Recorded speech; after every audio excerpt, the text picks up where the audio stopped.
کے سفر پر روانگی ان کی ہو چکی ہے۔ آج فلانے نے اللہ کے گھر کو رخت سفر باندھ لیا ہے۔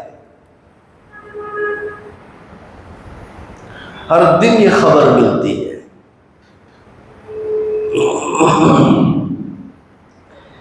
جب بھی یہ خبر ملتی ہے دل میں ایک آرزو بڑھ آتی ہے، ایک تمنا جاگ جاتی ہے، کاش ان جاننے والوں میں ہم بھی ہوتے ہیں۔ جاگتی نہیں جاگتی؟ ہم بھی اکثر جگہوں پہ لوگ بلاتے ہیں، کہتے ہیں حضرت حج کو جا رہے ہیں، تھوڑی سی دعا کر کے رخصت کر دو۔ دعا کرتے رہتا ہوں تو دل میں تمنا آتی ہے کہ یا اللہ ان کے حق میں کم دعا کرتا ہوں، اپنے لیے زیادہ کر لیتا ہوں، کہ اللہ مجھے بھی اپنے گھر کی بار بار حاضری کی توفیق دے۔ یہ وہ در ہے جس در پہ جانے کی ہر ایک کو تمنا ہے، کہ کون شخص ہوگا جس کو تمنا نہیں ہوگی؟ وہ کون ہوگا جو اتنے مقدس شہر میں اپنے آپ کو جانے کے لیے تیار نہ کر پائے گا؟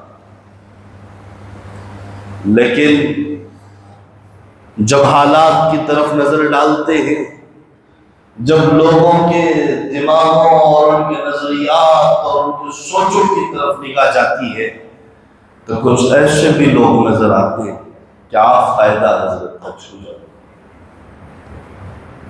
کچھ تو کہتے ہیں جائیں گے، جائیں گے کہتے ہیں، کب؟ بیٹے کی شادیاں ہو جاتی ہیں، ذرا گھر بنا لو پہلے پھر اس کے بعد حج کرو۔ یہ سب سے بڑی غلط ہے۔ جب بھی تمہارے پاس اتنی اماؤنٹ آ جائے اللہ کی طرف سے، جن پیسوں میں آدمی اپنے گھر کا خرچ دے کر گھر والوں کی ضرورتیں اتنے دنوں کی پوری کرتے ہوئے سفر حج کے مکمل طاقت رکھتا ہو، تو اس کے ذمہ ضروری ہے کہ وہ پہلے حج کرے پھر بیٹیوں کی شادیاں کرے، وہ پہلے حج کرے پھر وہ گھر بنائے، وہ پہلے حج کرے پھر وہ گاڑی خریدے۔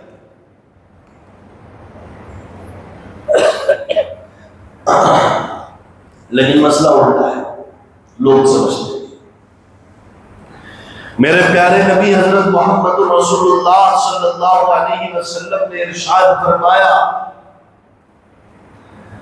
جس آدمی کے پاس حج کو جانے کی طاقت ہو، جس آدمی جس اللہ کے بندے اور جس اللہ کی بندی کے پاس سفر حج کی استطاعت ہو، چاہے وہ استطاعت نقد روپیوں کی شکل میں ہو یا سونے کی شکل میں ہو یا چاندی کی شکل میں ہو یا ایکسٹرا زمینوں کی شکل میں ہو یا ایکسٹرا جائیداد کی شکل میں ہو، جس شکل میں بھی وہ ہو، اگر کسی کے پاس اتنی دولت آ جائے پھر بھی وہ اللہ کے راستے میں جا کر حج نہ کرے اور اس فریضے کو انجام نہ دے، تو میرے پیارے آقا سرکار مدینہ فخر رسول سید ولد آدم سید ولد آدم حضرت محمد عربی صلی اللہ علیہ وسلم کا ارشاد گرامی کہ وہ یہودی بن کر مرے یا نصرانی بن کر مر جائے، مجھے کوئی پرواہ نہیں، معمولی بات نہیں ہے۔ یہودی کا کیا مطلب ہے؟ وہ آج کے زمانے میں ہم سے بہتر کون ہے جانتے نا یہودی؟ آج تو یہودی لفظ گالی بن گیا ہے نا، ارے یہودی سے کا کام کروانا بولتے نہیں، وہ ورڈ گالی بن گیا، کسی قوم کا نام ہے وہ۔ پہلے کسی ایک انسان کا نام تھا یہودا، اس کا نام تھا۔ حضرت یوسف علیہ السلام کے 11 بھائیوں میں سے ایک بھائی کا نام یہودا تھا، وہ اسی کی طرف نسبت چلتے ہوئے آئے۔ حضرت یعقوب علیہ السلام جو ان کے والد ہیں، حضرت یعقوب کا دوسرا نام ہے اسرائیل، اسی سے بنی اسرائیل۔ اسرائیل کی اولاد، اور وہی اپنے آپ کو اسرائیل کہتے ہیں۔ بہرحال وہ بحث الگ ہے۔ تو میں عرض کر رہا تھا حج کو جانا بہت بڑی عبادت ہے۔ اسلام میں جو عبادتیں ہیں وہ 3 قسم کی ہیں۔ سب سے پہلے یہ سمجھ لیں اسلام میں ارکان کتنے ہیں؟ کتنے ہیں بھائی؟ 5 ہے نا، 5 ارکان۔ جن کو معلوم نہیں ہے وہ یاد کر لیں، ذہن میں رکھ لیں۔ اسلام کے 5 ارکان۔ دیکھیں ارکان الگ ہوتے ہیں، اب پھر اس کے بعد اگر وہ آ جاتے ہیں تو پھر یار عبادت کے ارکان الگ الگ ہو جاتے ہیں، نماز کے ارکان الگ، نماز کی شرائط الگ، سب الگ الگ ہو جاتے ہیں۔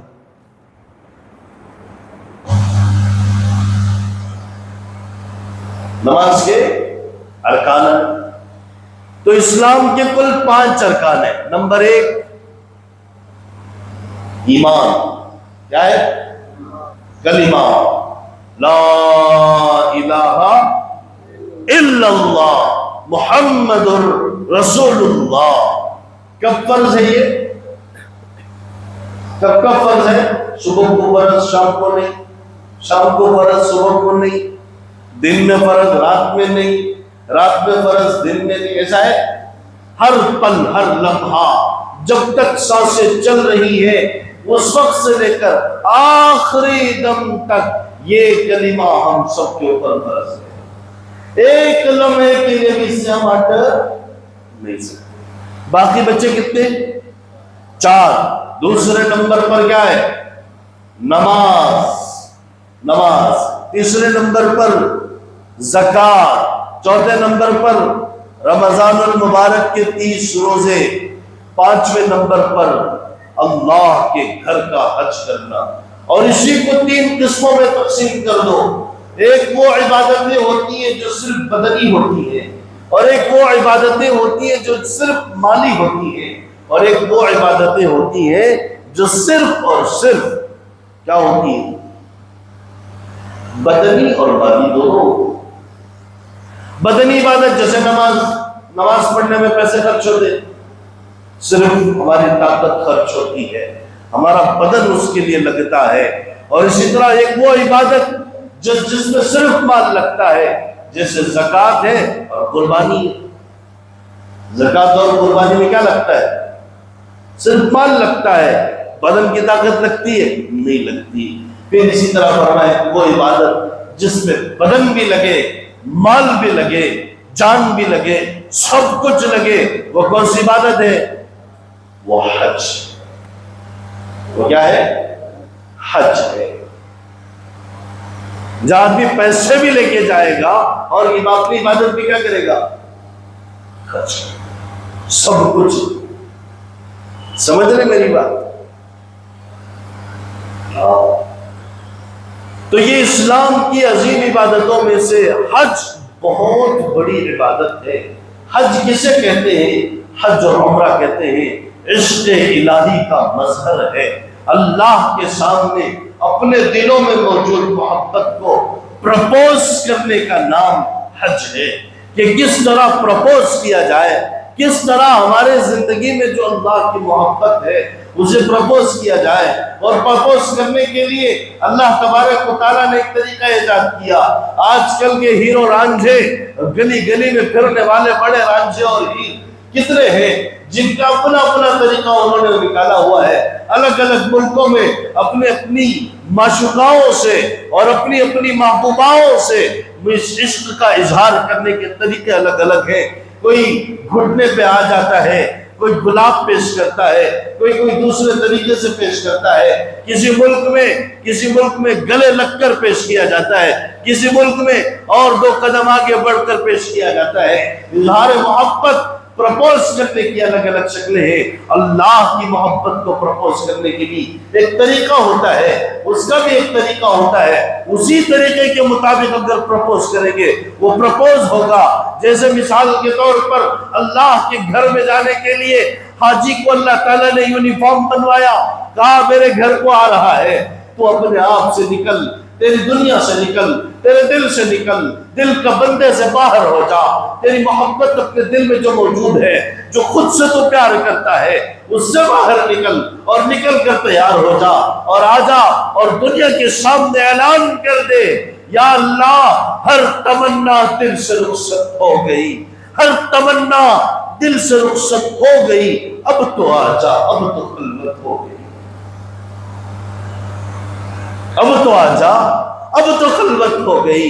اللہ نے حاجی کے کپڑے اتارے، اللہ تبارک و تعالیٰ نے اس کی شرٹ اتاری، اس کی پینٹ اتاری، اس کے کپڑے اتارے، جن کپڑوں پہ اسے گھمنڈ تھا وہ کپڑے اتارے، جن کپڑوں کی برانڈ پہ اسے فخر تھا وہ برانڈ اتار کے پھکوائی، کہا آستین و شولڈر، اور اس کے شولڈر کے برابر آستین ہے کہ نہیں ہے، اس کے چشم برابر ہے کہ نہیں ہے، درزی سے پوچھ پوچھ کے بتاتا ہے، یا میرا سینہ یہ ہے، میری کمر یہ ہے، میرے شولڈر یہ ہے، میرا چشم یہ ہے، میرا فلانا یہ ہے، میری گردن اتنی چوڑی ہے، برابر ہونا چاہیے۔ درزی کو دھمکیاں دیتے ہیں اور برابر کرواتے ہیں، اور پہن کے دیکھتے ہیں کہ بھی درزی نے برابر سیا کہ نہیں سیا، ٹیلر نے برابر سیون لگایا کہ نہیں لگایا۔ اللہ نے کہا سارے اتار دو، یہ چولے اتار دو، یہ درزی کے چولے اتار دو، یہ سیون والے سارے اتار دو، دو چادریں اوڑھ لینا اور آ جانا میرے در پر، دو چادریں، ایک لنگی نکال، ایک لنگی پہن لو، ایک اوپر والی چادر پہن لو، اوڑھ کے آ جاؤ، یہاں سے ڈھیلا وہاں سے ڈھیلا، کوئی شکایت نہیں، کوئی کچھ نہیں، بس ایک ہی تمنا، سر پہ ٹوپی نہیں ڈال سکتے، پگڑی نہیں ڈال سکتے، اور کنگھی نہیں کر سکتے، خوشبو تو نہیں لگا سکتے۔ اللہ بہت بڑا لمبا سفر کر کے آیا ہے، بہت بڑا سفر کر کے آیا ہے، بہت اونچا سفر کر کے آیا ہے، پسینے سے لب شرابور ہے، دھول اور گرد اور مٹی بالوں میں پڑ گئی ہے، گرد سے لت پت ہے، کاش ایسے ہی ہوتے، انہیں اپنی فکر نہیں، انہیں رب کی فکر ہوتی، انہیں اپنی فکر نہیں ہوتی، وہ اس کی فکر میں رہتے ہیں، اس رب کی فکر میں رہتے ہیں، اس کی فکر میں رہتے ہیں، وہ اس کے لیے دیوانگی بار عاشق اپنے اللہ کے گھر کی طرف جاتا ہے۔ حضرت ابراہیم علیہ السلام کو آگ میں ڈالا گیا نا، گزشتہ جمعہ میں نے آپ کو بتایا، حضرت ابراہیم علیہ السلام کے دل میں بھی ایک آگ تھی، وہ کون سی آگ تھی؟ وہ محبت کی آگ تھی، وہ عشق کی آگ تھی، وہ آگ اتنی خطرناک ہے جس سے جہنم کی آگ بھی بنا ہوا۔ حضرت ابراہیم علیہ السلام، آواز آ رہی ہے باہر؟ یہ ڈسٹرب نہیں ہو رہی ہے دوسری والی آواز؟ حضرت ابراہیم علیہ السلام کا وہ پہلا سفر ہے امتحان کا، اور حاجی سفر کے لیے اپنے آپ کو تیار کر کے سفر میں کودتا ہے، یہ اس کا پہلا سفر۔ نبی نے فرمایا الصبر قطعۃ من النار، سفر آگ کا ایک ٹکڑا ہے، لہذا اس آگ کے ٹکڑے میں آدمی اپنے آپ کو کھپاتا ہے، لگاتا ہے، کبھی بھوک لگتی ہے، کبھی پیاس لگتی ہے، کبھی صبر کی صحبتیں برداشت کرتا ہے۔ آج کل کے سفر تو سفر ہے، ایئر کنڈیشنوں میں سفر ہو جاتا ہے، اس زمانے میں لوگ اونٹوں پہ سفر کرتے تھے، اس زمانے میں گھوڑوں کی پیٹوں پر سفر کرتے تھے، اس زمانے میں لوگ سمندر کی کشتیوں میں ہچکولے کھاتے تھے، کبھی کبھار کلمہ پڑھ لینا پڑتا تھا، کبھی کبھار ایسا لگتا تھا کہ یہ سفر ہمارا آخری سفر ہے، کبھی کبھار 6 7 مہینے سمندروں میں رہ کر اس کے بعد آگے بڑھنا پڑتا تھا۔ ایک مرتبہ چلے جاتے تھے تو واپسی کی کوئی گارنٹی نہیں تھی، ایسے سفر ہوا کرتے تھے۔ آج صبح یہاں سے نکلتے ہیں، رات وہاں پہنچ جاتے ہیں، 5 گھنٹے میں ہم کیا ہو جاتے ہیں، پہنچ جاتے ہیں۔ زمانے نے ترقی کر لی، لیکن ہمیں سب کو یہ بات جاننی اور ماننی اور یہ سمجھنی چاہیے کہ اللہ کے گھر کا سفر ایک عاشق کا سفر ہے، محبت کرنے والے کا سفر ہے، جس کے دل میں اللہ کی محبت ہوتی ہے اس کا سفر ہے۔ عاشقوں نے کیا ہے سفر، اللہ کے عاشقوں نے کیا ہے سفر۔ اللہ کے گھر کو مال والا نہیں جاتا، اللہ کے گھر کو ایسا مت سمجھو کہ میرے پاس دولت ہے میں کبھی بھی چلا جاؤں گا، میرے پاس اربوں خربوں روپے ہیں میں کبھی بھی چلا جاؤں گا، میرے پاس اتنے کروڑ ہیں میں کبھی بھی چلا جاؤں گا، تیرے کروڑ تیری قبر بھی نہیں سنوار سکتے، تیرے کروڑوں خربوں روپے تیری زندگی نہیں سنوار سکتے۔ میرے دوستوں ایک بات اچھی طرح سمجھ لینا، اللہ کے گھر کو دولت والا نہیں طلب والا چاہتا ہے، وہ چاہتا ہے جسے اللہ بلاتے ہیں، وہ چاہتا ہے جس کے دل میں سچی طلب ہوتی ہے۔ ورنہ میں نے اپنی آنکھوں سے دیکھے ہیں اربوں خربوں کروڑوں جائیدادوں کے مالک کبھی حج کا سفر نہیں کر سکے، نہیں جا سکے۔ میرے استاد محترم شیخ الحدیث بخاری شریف پڑھاتے ہوئے حضرت نے اپنے سفر حج کی کارگزاری سناتے ہوئے ایک واقعہ سنایا، دل دہلا دینے والا واقعہ۔ حضرت شیخ الحدیث مولانا اکبر شریف صاحب ندوی دامت برکاتہ اللہ حضرت کا سایہ ہم پر قادر قائم دائم فرمائے۔ حضرت نے فرمایا تھا کہ حج کے سفر میں مکہ سے مدینے کی طرف روانہ ہو رہے تھے، جا رہے تھے تو بس میں بیٹھے تھے، تو جاتے ہوئے بس ڈرائیور سے بات چیت کرتے ہوئے عربی زبان میں بات کی، کہا کہ ماشاءاللہ تم تو بڑے خوش قسمت ہو، تم تو بڑے خوش قسمت ہو، بڑے نیک ہو، تم نے اس مبارک جگہ پر حاجیوں کو مکہ سے مدینہ لے جاتے ہو، مدینے سے مکہ لے جاتے ہو، پتہ نہیں کتنے حج تمہارے ہو چکے ہوں گے، کتنے تمہارے عمرے ہو گئے ہوں گے، کتنے مبارک مقدس جگہ پر مقدس حاجیوں کو مدینے سے مکہ، مکہ سے مدینے دونوں جگہ مقدس ہے، تمہارا کام یہ ہے، تمہارے جتنے حج ہو گئے ہوں گے۔ اس اللہ کے بندے ڈرائیور نے کہا حضرت تم نے بڑی عجیب سوال کر لیا، آج تک مجھے کسی نے اس طرح بات نہیں کی، مجھے آج آپ نے پوچھا 40 سال گزر گئے، قدر 40 سنہ 40 سال گزر گئے، مکہ سے حاجیوں کو مدینہ پہنچاتا ہوں، مدینے سے حاجیوں کو مکہ پہنچاتا ہوں، آج تک میں نے کعبے کی شکل نہیں دیکھی۔ کہاں ہے؟ وہی ہے۔ اللہ اگر محروم رکھنا چاہے، میں نے کچھ حاجیوں کے بارے میں سنا، حج کو تو چلے گئے، پہنچ بھی گئے، حرم میں بھی پہنچے، کعبے کے جب سامنے گئے تو وہ کعبے کو دیکھ نہیں پائے، کہا کہ ہمیں باہر میں چلو، میں نہیں رہ سکتا یہاں،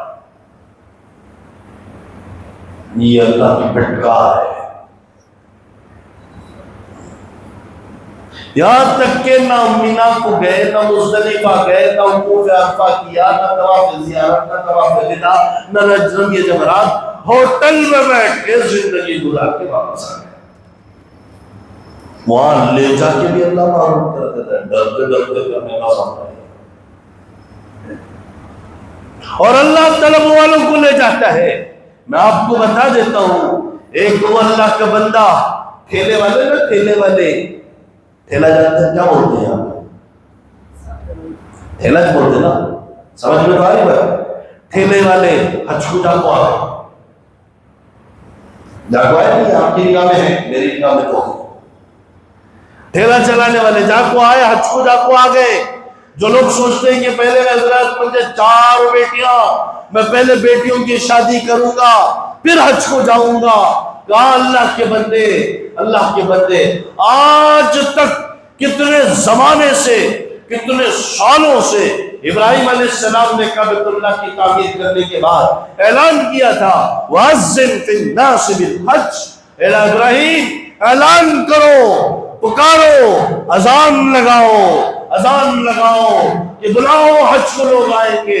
حضرت ابراہیم علیہ السلام نے اللہ سے کہا تھا اللہ میں تو آواز لگا دوں گا، میری آواز کا مطلب ہے کون سن لے گا؟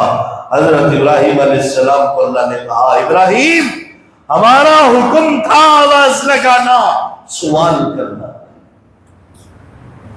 ہمارا حکم تھا آواز لگاؤ، آواز کا پہنچانا ہمارا کام ہے۔ کہتے ہیں کہ ابراہیم علیہ السلام نے اس وقت آواز لگائی، دنیا میں کے لوگوں نے نہیں، عالم ارواح میں جو اب ہم تھے، جب ابراہیم علیہ السلام نے آواز لگا ہم کہاں تھے؟ جس مجلس میں موجود بوڑھے ہو جوان ہو ہر کوئی کہا تھا، عالم ارواح میں تھے نا، ہم تو پیدا بھی نہیں ہوئے تھے، ہماری روحیں وہاں تھی۔ اس عالم ارواح میں جس نے بھی ابراہیم علیہ السلام کی آواز پر لبیک کہا ہے، اللہ اسے ضرور عرشی کو بھی یأتون من کل فج عمیق، ہر دور دراز سے سفر کر کے لوگ کھینچے ہوئے آئے، یأتون من کل فج عمیق وعلی کل ضامر، پیدل بھی آئیں گے، اونٹوں پہ سوار ہو کر بھی آئیں گے، جیسے بھی آئیں گے کھنچے ہوئے آئیں گے۔ جس زمانے سے اس زمانے سے لوگ جا رہے اور آج بھی جا رہے، انشاءاللہ قیامت تک جاتے رہیں گے۔ لیکن میرے دوستوں، ایک بندہ دکھاؤ جو حج پوجا کو قریب ہو گیا ہو، حج پہ پیسے خرچ کرنے کی وجہ سے فقیر ہو گیا ہو، حج پہ پیسے خرچ کرنے کی وجہ سے وہ تنگ نفس ہو گیا ہو، ایک بتاؤ مجھے، ایک بھی نہیں بتا سکتے، کیونکہ میرے نبی کا ارشاد ہے جو مال حج کے لیے لگے گا اللہ تعالیٰ اس سے دوگنا عطا فرمائیں گے۔ یقین ہے نا بھائیو، بیٹی کی شادی ہے بول کر حج کو داخل نہیں کریں گے نا، گھر بنا لے تو حضرت بعد میں حج کو لا تو نا، پہلے حج پھر گھر بنانا، پیسے آ گئے گھر بنانے کے تو پہلے دیکھو میں حج کر سکتا ہوں کہ نہیں کر سکتا ہوں، پہلے حج کریں گے پھر اللہ کے پاس گھر جائیں گے، وہ دیوانہ وار محبت کا اظہار کریں گے، اس کے گھر کے چوکھٹ کے چاروں چکر لگائیں گے، کہیں گے جس طرح ایک عاشق اپنے معشوقہ کے گھر کے چکر کاٹتا ہے، لیلا مجنون کا قصہ آپ نے سنا ہوگا، ہر عاشق، ہمارے یہاں بھی بہت سارے رانچے موجود ہیں جو گلیوں کے کٹوں پر بیٹھ کر اپنی معشوقوں کے دیدار کے لیے انتظار کرتے ہیں۔ میرے دوستوں اچھی طرح سنو، آپ کو ایک ایک جھلک کا انتظار رہتا ہے کہ فلانی کی جھلک نظر آ جائے، فلانی کی جھلک نظر آ جائے، لیکن میرے دوستوں لیلا اس لیے کہتے ہیں، عربی میں لیل بولتے ہیں رات کو، لیلا اتنی کالی تھی، رات سے بھی زیادہ کالی تھی، لیکن اس سے عشق ہو گیا تھا مجنون کو عشق چہرے سے نہیں ہوتا، عشق خوبصورتی سے نہیں ہوتا، عشق الگ چیز ہے، محبت الگ ہے، مودت الگ ہے، الفت الگ ہے، انس الگ ہے، یہ سارے الگ الگ ہیں۔ سمجھنے والوں کے لیے سمجھنا آسان ہے، نہیں سمجھنے والوں کو سمجھانا بھی مشکل ہے۔ اب مجنون لیلا کے گھر کو جاتا، اس کی دیوار کو چومتا، کیا کرتا؟ اس کی دیوار کو چومتا، اقبل الجدار والجدار، بھی اس دیوار کو چومتا، کبھی ادھر سے آتا اور اس دیوار کو چومتا۔ آج کل کی دیوار چومنا تو پرواہ نہیں تھا، ذرا اچھے کوئنٹا ملتا ٹیلسا ملتا، اس زمانے کی یہ قصہ کہانی نہیں ہے، ریئل ہے۔ کس دور کا قصہ پتہ ہے؟ حضرت امام حسن نبی کے نواسے، ان کا قصہ ہے، ان کے زمانے کا، ان کے زمانے کے لوگ ہیں۔ مجنون کا نام قیس، ایک شعر بہت مشہور ہے، قیس جنگل میں اکیلا ہے مجھے جانے دو، قیس جنگل میں اکیلا ہے مجھے جانے دو، خوب گزرے گی مل بیٹھیں گے جو دیوار دو۔ تو قیس اس کا نام تھا۔ جب حضرت امام حسن نے اپنی خلافت حضرت امیر معاویہ رضی اللہ عنہ دے دی، چند شرائط کے ساتھ خلافت نے سپرد کر کے امن کو ترجیح دیتے ہوئے جنگ نہیں ہونا دے دی۔ اب جب کوئی ایسا کام کر دیتا ہے تو آدمی کے دوستوں کو میں کہہ رہا سورت الاسلام بولتے نہیں بولتے، ایسا حضرت امام حسن بھی بولے تو قیس کو بول رہے تھے، تو حضرت وہ قیس بولیا حضرت غلط کرے تو برابر نہیں کرے تو اچھا پھر کیا صحیح کیا تھا؟ تو میں حضرت امیر معاویہ کو نہیں دینا تھا، لیلا کو دینا تھا۔ ابے چل مجنون کہیں گے. تو حضرت امام حسن نے اسے ایک مرتبہ ایسے پکارا یا مجنون کہیں کا، تب سے اس کا نام مجنون پڑ گیا، اور آج تک بھی مجنون ہی جانتے ہیں اسے. اس سے پوچھا گیا بھائی دیوار کو کہیں کو بوسا دے رہا ہے، دیوار میں تو مٹی ہے، پتھر ہے، کنکر ہے. کہا کہ تم نہیں جانتے یہ دیوار کتنی قیمتی ہے. یہ وہ دیوار ہے، یہ معمولی دیوار نہیں، وہ بھی دیوار ہے، یہ بھی دیوار ہے، لیکن اس دیوار میں اور اس دیوار میں فرق ہے کہ یہ وہ دیوار ہے جس دیوار نے میری لیلا کو دھوپ سے بچایا. یہ وہ دیوار ہے جو میری لیلا کو ٹھنڈ سے بچاتی ہے. یہ معمولی دیوار نہیں، بڑی مقدس دیواریں ہیں.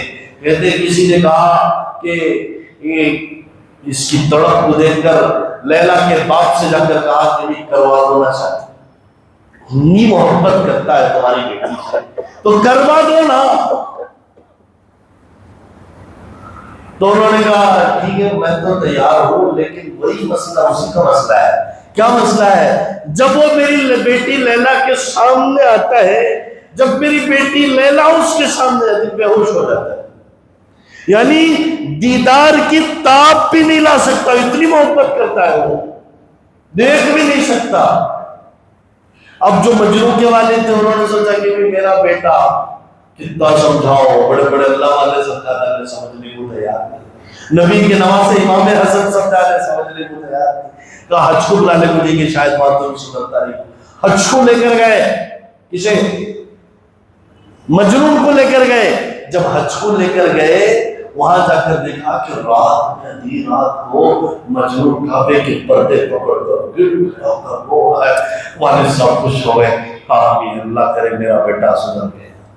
میرا بیٹا کیا ہو گیا؟ سدھر گیا. قریب جا کر دیکھے میرا بیٹا کیا دعا کر رہا ہے، کس کے لیے دعا کر رہا ہے. یا اللہ مجھے لیلا دے دے، یا اللہ مجھے لیلا. ارے یہاں بھی اللہ انہیں بھی سمجھاتے میرے دل کا درد. یہاں تک کہ لیلا کی شادی کسی اور سے ہو گئی، اس کا شوہر آیا. مجنون نے دیکھا کہ لیلا کا شوہر آیا، لیلا کے شوہر کو چوم رہا ہے. ان ہاتھوں سے تم نے میری لیلا کو چھوا ہے. محبت ہے. لیلا کی گلی کا کتا آتا ہے، کتے کو چومتا ہے اور کتے کو پیار کرنے لگا کہ کتا تو نجس ہے، اسے کیوں پیار کر رہا ہے؟ کہا یہ معمولی کتا نہیں، تم جس کتے کی بات کرتے ہو وہ کتا ناپاک ہے، یہ مقدس کتا ہے. کہہ کو یہ میری لیلا کی گلی سے ہوتا ہوا آیا ہے. تو کیا ہو گیا؟ کہا جو ہوا میری لیلا کو لگی وہ ہوا اس کتے کو لگی.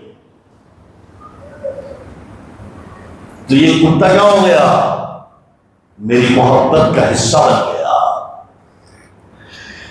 تو کہتے ہیں لیلا کا انتقال ہوا، یہ اس کی جدائی میں ہوئی، اس کا بھی انتقال ہو گیا، ان کی قبر بنا دی گئی. میرے دوستوں کسی اللہ والے نے اسے خواب میں دیکھا، اسے مرنے کے بعد پوچھا کہ تیری کیا گزری ہو مجنون، تیری کیا گزری؟ کہا کیا ہوا تیرا؟ کہا میں تو ڈر رہا تھا پوری زندگی لیلا لیلا کرتے گزاری، اللہ اللہ تو نہیں بولا، ڈر رہا تھا. اللہ نے مجھے بخشش کر دی. کہا یہ کہہ کر بخشش کر دی کہ میں نے تجھے دنیا میں بھیجا تھا ایک دنیا کی کالی کلوٹی عورت سے. جب تو اتنی محبت کر سکتا ہے، ساری دنیا کی خوبصورتوں کو بنانے والا اللہ، حضرت یوسف کو بنانے والا اللہ، حضرت محمد رسول اللہ کو بنانے والا اللہ، جیسے حضرت یوسف کو دیکھ کر عورتوں نے کیا کاٹ لی تھی؟ انگلیاں کاٹ لی تھی نا، جان بوجھ کے. آج کل ابلیڑا مار لیتے نا، دیوانے مارتا بیوقوفا، ہما قتل کرتے ہوئے کیا بلیڑا مار لیتے. کئی کو کہتا ہوں انہیں کل تک میرے ساتھ تھے، آج اس کے ساتھ بیٹھی کرتے ہیں بلیڑا مار لیتے. پاگل، عجیب پاگل پن ہے. 7ویں کلاس کا بچہ بلیڈ مار لیا، کئی کو مار لیا. میں بولا کو پوچھ رہا ہوں نہیں. اور ایک بچہ ایسا جسے وہ نارل کا چھپا تھا، وہ گھر کی پڑا تھا کہ روڈ اٹھا لے کو زور زور زور سے مار لیا. چھوٹا بچہ، اس کی عمر غالباً 11 سال. میں اسے بلا کر پوچھتا ہوں کئی کو ایسے حرکت کرے؟ حضرت میری فری فائر کی آئی ڈی چوری، اس سے نہ تو مار لیا. فری فائر کی آئی ڈی کو ہیک کر لیا کرتے اس کی انہیں حد کٹ لگتا ہے. ہنسنے کی بات نہیں، سمجھ کے دیکھو اپنے ہمارے گھروں میں چل رہا ہے. میں دوسرے محلے کی بات نہیں کر رہا، اسی محلے کی بات کر رہا ہوں. اپنے بچوں کے ہاتھ واتھ چیک کرتے رہو، نشان لگے تو پوچھنا کہ کیوں کیا، کس کے لیے کیا. ہاں ہمارا خون کا قطرہ گرے گا اللہ کی محبت. تو میرے دوستوں اللہ کے گھر کو جائیں گے، ضرور جائیں گے انشاءاللہ. ہاں وہی جاتا ہے جس کے دل میں سچی طرف ہوتی ہے. ایک آدمی جس کے دونوں ہاتھ کیا نہیں ہوئے، دونوں ہاتھ نہیں ہے، اور ایک آدمی جس کے دونوں پیر میں بھی چلے تو چلے کیسے، اٹھے تو اٹھے کیسے. چلاتی دھوپ، سورج اپنی تمازت کی گرمی پھینک رہا ہے، زبردست گرمی، آدمی چلنے کے لیے تیار نہیں. سارے لوگ درختوں کے سائے میں چھپ کے کھڑے ہوئے کہ بھی گرمی بڑی ہے اور دھوپ کی تمازت بڑی ہے، زمین پہ پیر نہیں رکھا جا رہا. ایک اللہ کا بندہ جو دونوں ہاتھ سے معذور، دونوں پیروں سے معذور، زمین پر گھسٹ کے آ رہا ہے. اور اس سے حضرت ابراہیم بن ادم رحمۃ اللہ علیہ جو درخت کی چھاؤں میں کھڑے تھے، کہا او اللہ کے بندے، کہاں کا ارادہ ہے؟ کہا اللہ کے گھر جا رہا ہوں. اچھا اللہ کے گھر جا رہے ہو، ٹھیک ہے میں تمہارے لیے سواری خرید کے دے دیتا ہوں، تم سواری پہ سوار ہو جانا اور پھر نکل لینا. وہ کہنے لگا او ابراہیم ذرا یہ تو بتا، کیا کوئی مجرم اللہ کے دربار میں سوار ہو کے جائے یہ مناسب ہے؟ مجرم ہو اور اللہ کے دربار میں سوار ہو کے جائے گا، کیا ایسا ہو سکتا ہے؟ میں تو اللہ کے در کا مجرم ہوں، مجھے سوار ہو کے نہیں جانا. اچھا ٹھیک ہے تو ایسے ہی چلے جانا، گرمی بڑی ہے، دھوپ بڑی ہے اور زمین اپنی پوری گرمی منوا رہا ہے، تو لہذا تھوڑی دیر کے لیے چھاؤں میں آ جا، گرمی کم ہو جائے پھر نکل لینا. کہنے لگا تم پاؤں والے لوگ ہو، تم جلدی جلدی چلے جاتے ہو، مجھے دیکھیے اینچ کا مسئلہ ہے، مجھے گھسٹ کے جانا ہے، میرے پاس ٹہلنے کا ٹائم نہیں. اس کے دل کی طرف دیکھ کر حضرت ابراہیم بن ادم رحمۃ اللہ علیہ خاموش ہو گئے. وہ چلنے لگا اپنا سفر جاری. کئی سالوں بعد حضرت ابراہیم بن ادم رحمۃ اللہ علیہ حج کو گئے تو عرفات کے میدان میں دیکھا کہ جگہ بھیڑ جمع ہے، چاروں طرف سے بھیڑ جمع ہے، اور اس بھیڑ میں دیکھتے کہ بھی پوچھا کسی سے کیا بھیڑ ہے؟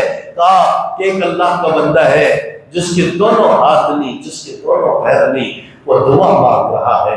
سارے لوگ اس کی دعا سننے کے لیے کھڑے. ابراہیم بن ادم رحمۃ اللہ علیہ اٹھے، سیدھے چل کر گئے، وہاں گئے اور جا کے ہلایا ہٹایا، دیکھا وہی بندہ تھا جو انہیں بلخ میں ملا تھا.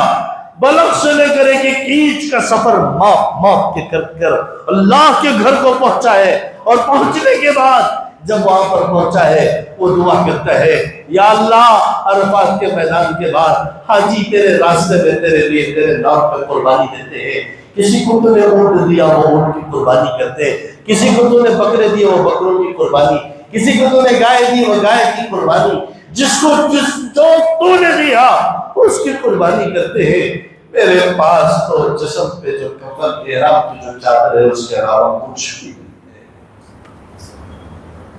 اللہ جو تو نے مجھے دیا میں اسی کو تیرے راستے میں قربان کرنا چاہتا ہوں، تیرے نام پر قربان کرنا چاہتا ہوں. اللہ تو نے مجھے ایک جان دی ہے، تو نے مجھے ایک جان دی ہے، اگر تو نے میرے سفر کو قبول کر لیا ہے اللہ میں اپنی جان کو تیرے نام پہ قربان کرنا چاہتا ہوں. یہ کہا اسی وقت گرا اور شہادت کا جام روشن. یہ ہوتی ہے محبت، باقی کی محبت میں اپنے آپ کو کھڑا کرتا ہے، فانی کی محبت میں نہیں. یہ چلتے پھرتے پائخانوں کے پیچھے اپنی زندگی مت کھپاؤ. اپنی زندگی لگانا ہے تو باقی کے پیچھے لگاؤ. کون ہے باقی؟ بھی باقی رہنے والا کون ہے؟ ایک ذات ہے. کون ہے وہ؟ اللہ، باقی سب کل من علیہا فان، سب فنا ہو جائے گا، ایک ذات باقی رہے گی اور کوئی باقی نہیں رہے گا۔ سمجھ رہے گا؟ اللہ کی ذات باقی رہنے والی ہے، فنا فی اللہ کی تہ میں بقا کا راز مضمر ہے۔ فنا فی اللہ کی تہ میں بقا کا راز مضمر ہے، جسے مرنا نہیں آتا اسے جینا نہیں آتا۔ جسے مرنا نہیں آتا تو کیا سیکھنا ہے؟ جینا یا مرنا؟ کیا سیکھنا ہے؟ بھی سیکھیں گے کیا؟ مرنا سیکھیں گے، جینا سیکھیں گے؟ مرنا سیکھنا ہے۔ اس زندگی میں تو موت کی گارنٹی ہے، زندگی کی گارنٹی نہیں ہے۔ مرنا سیکھنا ہے۔ کیسے مرنا ہے؟ اللہ کی ذات پر اپنے آپ کو فنا کرنا ہے، اللہ کی ذات پر۔ تو ساتھی ہم سب کریں گے انشاءاللہ۔ کون کون حج کریں گے انشاءاللہ؟ سارے کریں گے۔ اللہ تعالیٰ جن کے ہاتھ میں اٹھے ان کو بھی اٹھانے کی توفیق نصیب فرمائے، جن کے اٹھے تو اللہ تعالیٰ ان کو تو بار بار نصیب فرمائے۔ اور ایک بات ہے، ایک مسئلہ عرض کر دوں، بہت سارے لوگ ہوتے ہیں حج کرنا کرتے کرتے اچانک ایسا زندگی کا موڑ آ جاتا ہے کہ حج کر نہیں پاتے۔ پیسے ہیں، صحت نہیں ہے، پیسے ہیں، صحت نہیں ہے، کیا کر سکتے ہیں؟ کیا ان کو حج معاف ہے؟ کہا وہ وصیت کرے، وہ وصیت کرے اپنی اولاد کو، کہا کہ میری طرف سے یا تو تم خود حج کرو یا پھر حج کرواؤ۔ اللہ کے نبی صلی اللہ علیہ وسلم کا ارشاد ہے، جو حج بدل، مثال کے طور پر میں نے ان کو پیسے دیے، کہا کسی نے، انہوں نے انہی پیسوں سے ان کو بھیجا، میں نے ان کو کہا کہ میری طرف سے کیا کر دو، حج کروا دو، پیسے رکھو۔ اب وہ پیسے لے کر انہوں نے کیا کیا، ان کو، ان کے پاس ٹائم نہیں تھا تو ان کو بھیجا۔ تو فرماتے ہیں حج کے پیسے دینے والا، حج کرانے والا، اور وہ تیسرا جس نے حج کیا اور جس کی طرف انہوں نے جا کے میری طرف سے حج کیا ہے، میری طرف سے حج کیا ہے، جس کی طرف سے حج کیا جا رہا ہے اور حج کرنے والے کو اور تینوں کا حج ہو رہا ہے۔ کریں گے انشاءاللہ؟ ہاں، یہ بات ضرور یہ ذہن میں رکھیں، جو نہیں جا سکتے بڑھاپے کی وجہ سے، وہ بھی حج کرنا ہے اور کروانا ہے۔ اللہ ہم سب کو عمل کی توفیق نصیب فرمائے۔ وآخر دعوانا